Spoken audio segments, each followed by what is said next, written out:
Muito boa tarde, terça-feira, dia de podcast aqui do Notícias Agrícolas. Estamos começando então mais um episódio do Grão a Barra Podcast. Nossa parada hoje vai ser no Pará.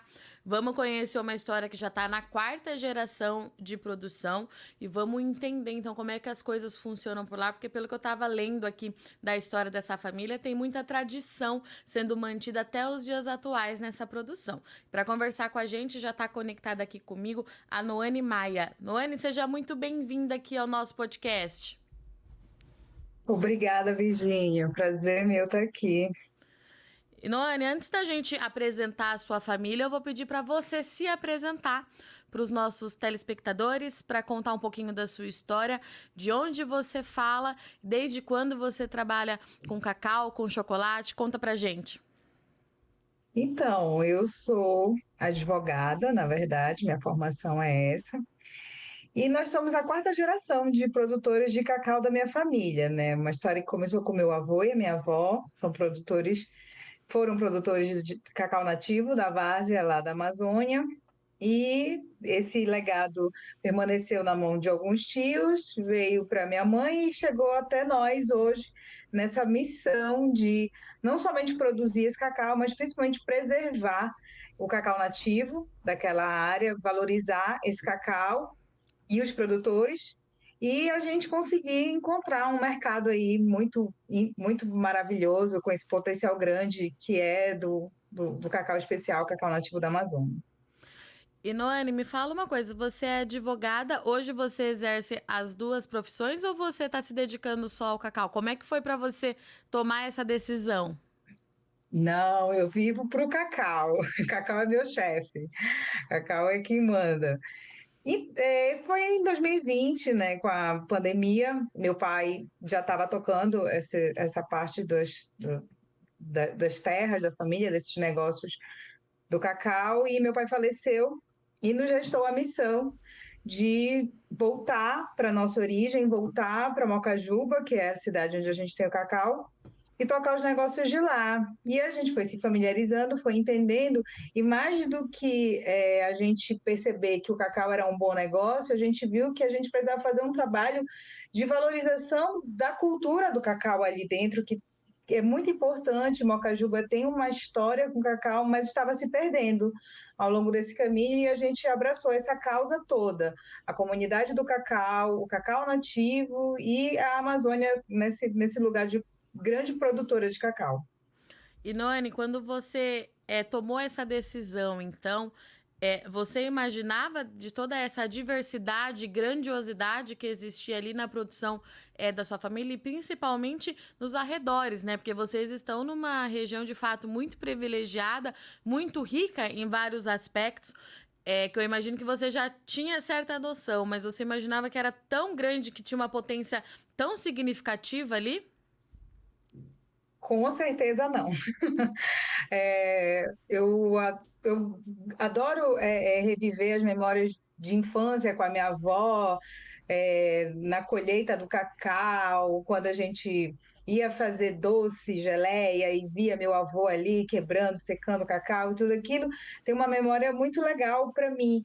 Mas era nada além disso. Hoje, quando a gente fica à frente de um negócio e vê o tamanho do mercado e vê o quanto que o cacau ele tem potencial de transformar vidas, seja do produtor, seja do consumidor, seja do planeta, do ecossistema, dos governos, é muito empolgante trabalhar com cacau, muito gratificante trabalhar com a cadeia. E como é que foi para sua família quando você contou que ia assumir essa produção, né? Eles esperavam ou foi todo mundo pego de surpresa? Assim, eu tive que pedir licença para minha mãe, né? Porque ela que Sim. vinha tocando os negócios. E como a gente foi vendo, o mercado foi ganhando potencial, a gente foi ganhando presença, foi conseguindo conquistar clientes, e aquilo foi ficando um pouco sobrecarregado para ela. E aí eu falei, mãe, chegou a hora de passar o bastão. Eu sou a filha mais velha, então eu fui entronada meio compulsoriamente.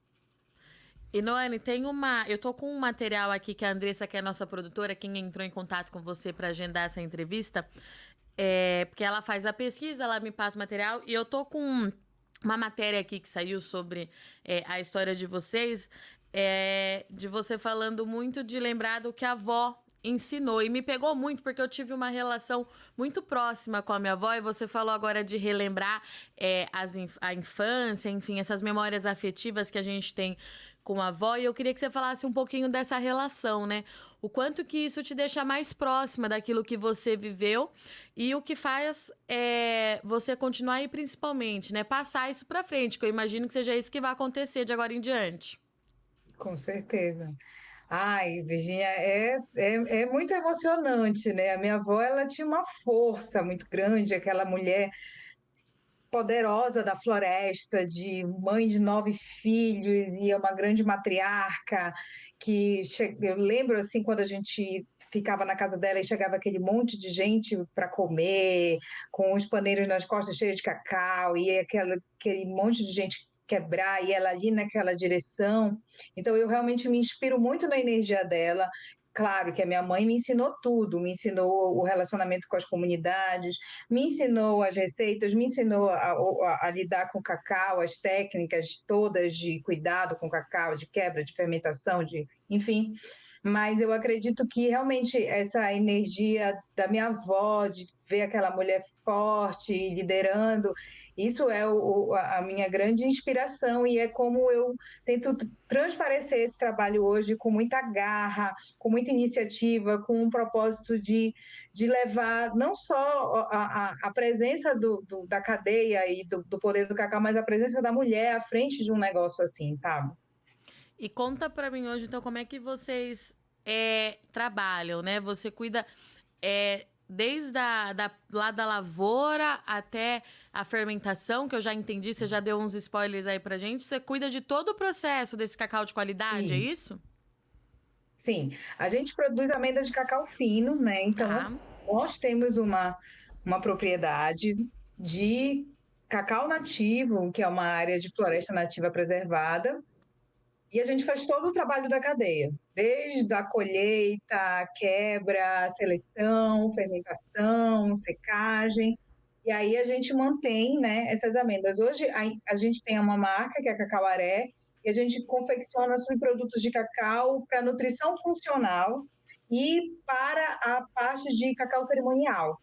Então a gente confecciona barras para cerimônias do cacau e outros subprodutos como as cascas para o chá e divulgar essa cultura original da Amazônia, esse uso disruptivo do cacau dentro de uma cosmovisão original das Américas, como que os indígenas, como que as populações originais se relacionavam com o cacau, qual era a finalidade dele para um consumo final.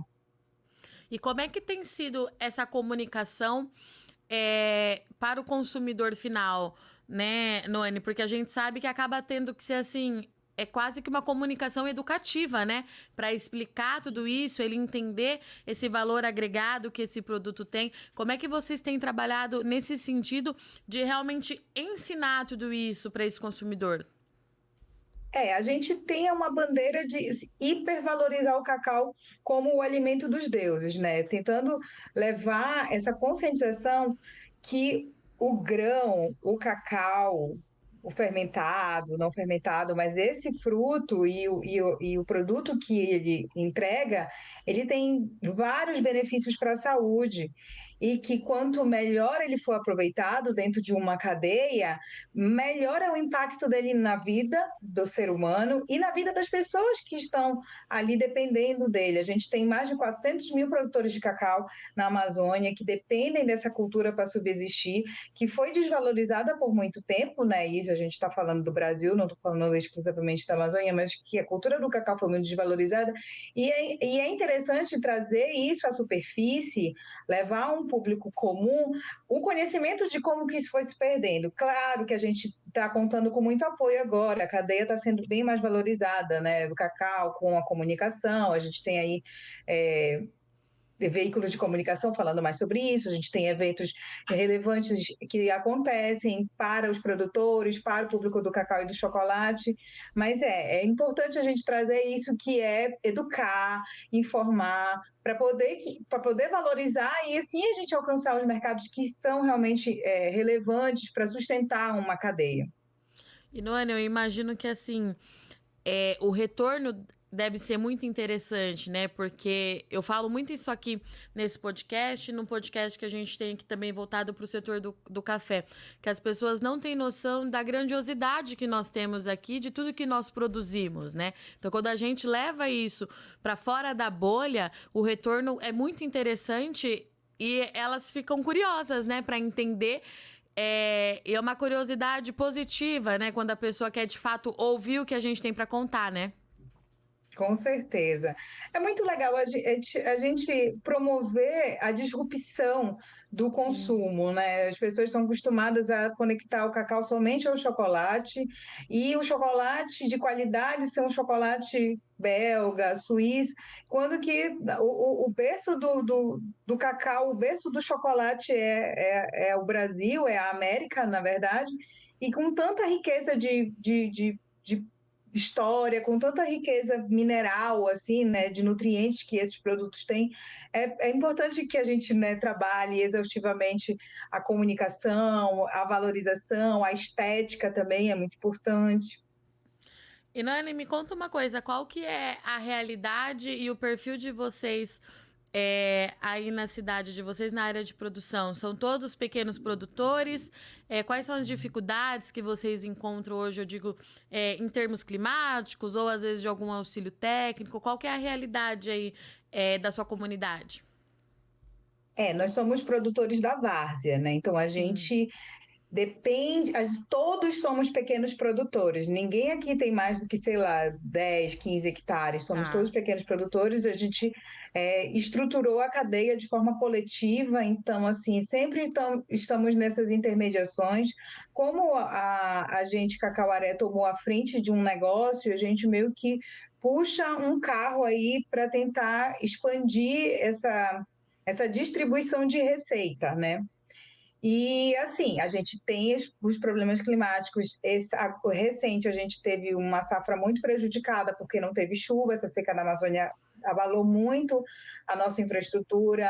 Vários produtores não quiseram desenvolver nem mesmo a amêndoa bulk, né? Porque Uhum. era dispendioso. Apostaram em outras culturas. A gente, ao longo desses anos, desde a realidade do meu avô para cá, muitos produtores desmataram o cacau para viver de outras culturas, porque o cacau depende das condições climáticas favoráveis, né? E aí a gente faz todo esse trabalho também de conscientização do produtor para que ele acredite na cadeia, para que ele acredite que a gente está num momento de virada e que essa realidade vai chegar até ele. Eu queria chegar justamente nesse ponto com você, não é? Porque a gente tem, assim, percebido o setor muito otimista, de certa forma, né?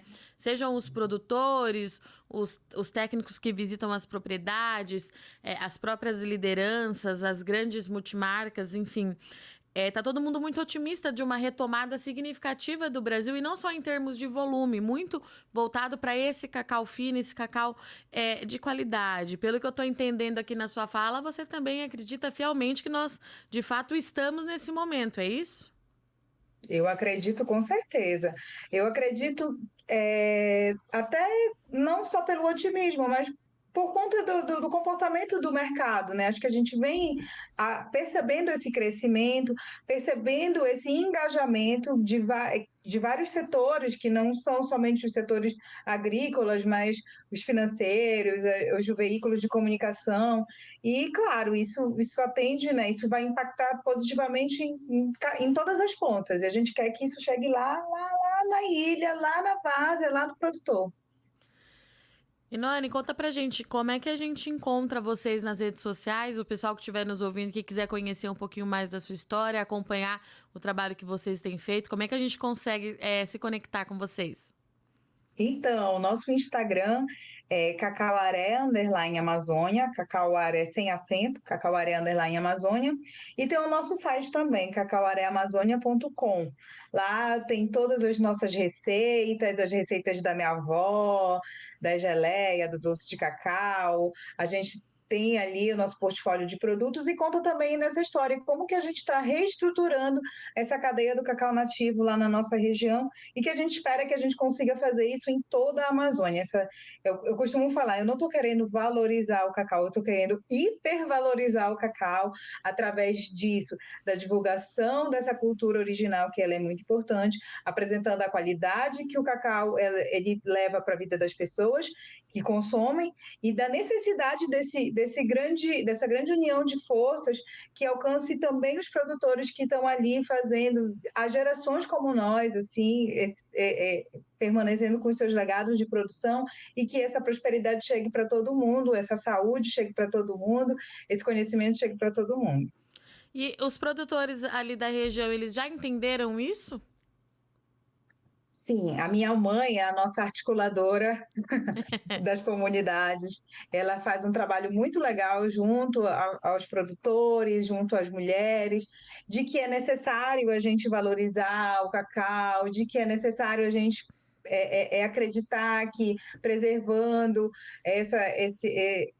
esse impacto positivo vai chegar na nossa vida diretamente, nos nossos lares, nos nossos bolsos. E eles são também, eles são engajados, claro, que a realidade ela não é tão maravilhosa, mas eu acredito sim que a gente consegue perceber pelo comportamento deles que eles já estão acreditando, já estão vendo que o movimento está chegando. O turismo de base comunitária que a gente também promove lá ajuda muito a fortalecer essa consciência, porque quando eles recebem uma visita de um turista, de um jornalista, de um pesquisador, isso traz para eles também uma segurança de que eles não estão isolados, de que eles não estão esquecidos, de que eles podem prosperar, de que os filhos não necessariamente precisam estar escravizados ali dentro de um... E escravizados, quando eu falo, não é no sentido do trabalho, mas da necessidade de ter que ficar lá. Isso pode ser uma escolha de vida para ele no futuro, sabe? Então, a gente vê que tem um engajamento também dos outros produtores, principalmente os mais jovens que querem, como a gente, né? Eu tenho 37 anos e quando tive que assumir, foi uma grande responsabilidade. Assim como eu, tem muita gente que está assumindo também, já entendendo que chegou o momento de aposentar seus pais e ter que ir para a roça, ter que ir para o campo para poder manter essa subsistência. E aí é legal quando a gente consegue levar esse exemplo, é legal quando a gente consegue conectar eles com esse otimismo, sabe? E Noane, eu não posso terminar esse podcast sem perguntar o nome da sua mãe e o nome da sua avó. Minha mãe chama Nilce, mas é conhecida como Preta Maia, e Tá, é bastante conhecida em Mocajuba, e a minha avó é a Adair Guimarães. muito bom. Noane, eu queria agradecer muito a sua participação, sua disponibilidade. Eu deixo o convite aberto para você voltar. Se você tiver indicação de outros produtores que estão fazendo um trabalho de retomada, enfim, manda o contato para a gente ouvir as histórias da região e junto a gente construindo essa rede, essa cadeia de informação. Contem com a gente. Eu adorei a sua história. Volte mais vezes, sempre que achar que tem uma novidade por aí. Sinta-se em casa. Muito obrigada, viu? Virgínia, muito obrigada pelo convite, muito obrigada pelo convite da plataforma. Também coloco-me à disposição. E é isso. Um bom ano para você e a gente vai se falar mais vezes. Obrigada, Virgínia, para você também. Portanto, essa foi a nossa história hoje do Grão a Barra Podcast, nossa parada lá no Pará. Trouxe aqui pra gente essa revitalização que a gente tá vendo na produção do cacau, que também acontece por lá, né?